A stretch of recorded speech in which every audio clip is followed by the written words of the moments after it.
Hmm.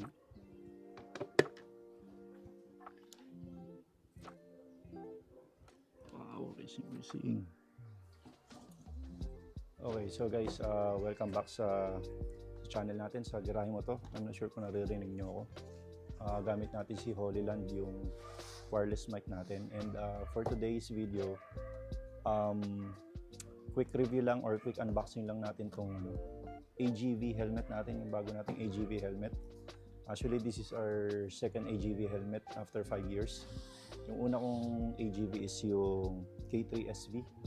And this one is the new AGV K6S. So ito yung next model or variant ni AGV after K6. So mas maganda siya. Hindi ko pa totally nabubuksan ito, ngayon pa lang. Pero nakita ko na siya sa shop nung binili ko kay OM Moto Gear. So shoutout kay OM Moto Gear for this helmet. And ang size pala nito is XL. Sinukat ko siya, XL yung fit sa akin dahil nakasalamin tayo. Pagka large kasi, yung kasi size nung una kong AGV, yung K3SV natin.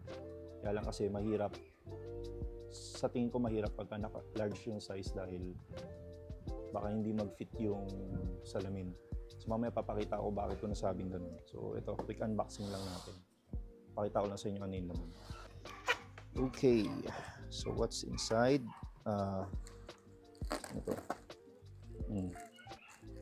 Manuals. Yan, manuals. Tsaka yung chin curtain. And yung ito. Silicone oil. Social ah. Social yung silicone ano yan. Mga manuals. Also, meron siyang kasamang pin lock. Yan, pin lock guys. And shoutout pala kay OM Moto Gear. Thank you for free t-shirt, AGV shirt, large. Medyo maliit lang sa akin dahil ang size ko XL na. Kailangan natin mag-diet. So ito yung helmet, may kasamang helmet bag. Tignan natin baka may iba pang laman ito. Wala na. So box na lang to, box. So box na lang yun. So ito. And magaan siya guys, it's 1.2 kilograms lang. Same matte black ba? Tama, matte black. Ano nakalagay dito sa box? This is yeah, matte black, size XL. So ito na. Ganda rin yung bag niya. Right. Yan, matte black, lightweight. Sarap siguro suotin ito talaga, no? And yan, this is made from carbon aramid fiber, yung pinaka-shell niya. And ito ang gustong-gusto ko kasi sa AGV guys, yung ultravision niya. Yung 190 degrees dito pa side, horizontal and then vertical yung 80. So maganda yung peripheral view mo rito pag ito suot mo, like yung K3SV natin. Ito yung comfort pin lock. So may provision na rin siya sa pin lock, makikita nyo dito both sides. Tapos ganda ng pagka matte black na, no? Ganda ng pagka matte black. Hindi ko masyadong nasilip to sa shop kasi mabilisan lang yung transaction namin. Yan. And wala pala siyang ICC sticker rito or yung mga nire-require sa atin dito kasi this is direct from Italy, I mean from AGV ni OM Moto Gear. So I think wala namang issue doon kasi pagka na-question kayo pala dito, pwede nyo ipakita to, yung hologram sticker dito sa may strap. Not sure kung nakikita. Tingnan natin kung nakikita. Hindi nyo nakikita pero nandito lang siya sa strap. And this is not a dual visor, so this is intended for ano lang, kung gusto nyo mag-racing or what, or mag-track, pwede. Pero pwede mo siyang gawing everyday use. Wala pa kasing stock ng iridium lens nung nabili ko to kahapon. So babalikan ko na lang or maghanap ako sa ibang seller or sa AGV website mismo. And yan, pili pa tayo kung anong magandang iridium lens. Guys, So ito, try natin i-check. Kasi na natin to, yung styrofoam na. Ang maganda kasi dito guys, nalalak to. So pagka binaba mo siyang ganyan, hindi mo siya basa-basa maangat. Isa sa magandang feature ni K3S. Sa K3, K6S. Sa K6, yung naunang version na ito, ganyan din. So, pipindutin natin to para ma-release. And ang maganda kasi dito, yung hinahanap ko sa helmet, yung locking system niya na ganyan. So, pagka umuulan or foggy, pwede mo siyang iganyan. Kahit may anti-fog ka. Minsan kasi nakakailang yung anti-fog dito. Yung paligid may fog, pero yung center di ba wala. So, parang nabablock din yung peripheral vision mo. So, mas maganda pa rin yung ganyan. At least nakakalabas yung hangin. Hindi totally nagpa-fog doon sa loob. Yan. Tapos, ang gusto ko rin dito, naka-double D-ring siya. Yung locking system niya, hindi siya quick release. So, mas safe. Lalo na kapag tumatakbo na tayo na mas mabilis. Lalo na sa expressway. And kung titingnan nyo, yan itsura niya, side. So, not sure nakikita nyo. Tingnan natin. Not sure nakikita nyo. Yan. Meron na siyang spoiler dito. Meron siyang air vent sa harap. Sa taas.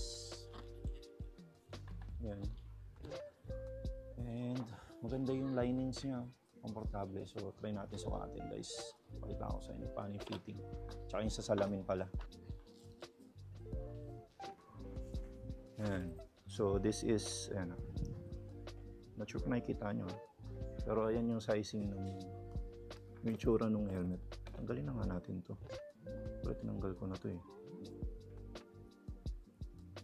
Yan.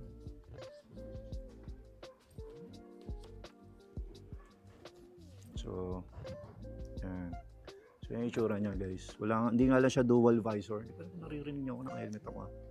Anti-scratch na rin yung visor nito. Yun nga lang ang isang disadvantage nito guys, pagka meron kang GoPro dito, hassle din kasi nandito yung yung parang tawag dito, holder ng visor. So kailangan dito mo siya hawakan. Unlike mo sa SV nandito sa gilid. Okay. So yun lang, isang disadvantage lang nun. Ayan. Maganda, masarap siyang suotin ah. Ayan. Tapos sukatin natin. Lock muna natin pala. Ito lang naman ang hassle pagka naka-D-ring. Medyo matagal ka lang mag-lock. Pero mas safe kasi to guys. Hindi basta-basta makakala sa ulo mo. Ayan. So sakto lang siya. Sakto lang sa akin. Tama lang yung extra lighting. Ayan.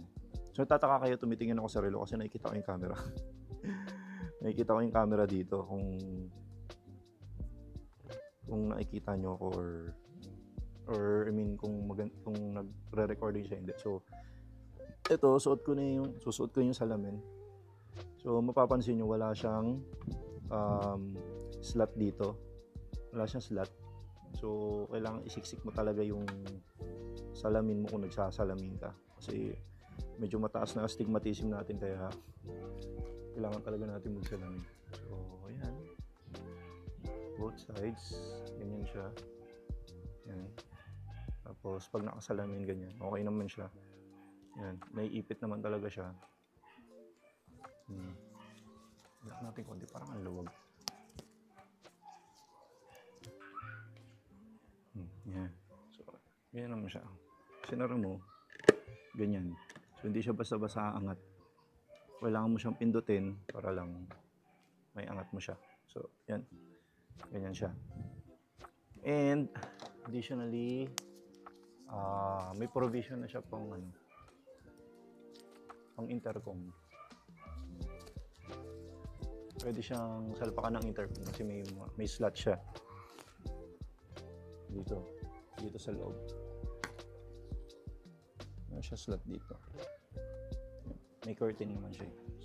That's it. So mga next vlogs natin, ito gagamitin natin, lalo na paggamit natin si Ninja. Kung nakikita nyo sa likod, nasa likod natin si Ninja 400. So ito yung gagamitin natin, our new AGV helmet, the K6S.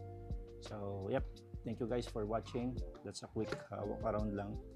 sa AGV helmet natin, and hindi ko na siya binigyan ng in-depth review. Siguro bigyan ko na lang siya ng impression after ko siyang gamitin sa ride. Okay, so thank you for watching, and see you sa next vlog. Okay, so ride safe always. God bless. Thank you. Bye bye.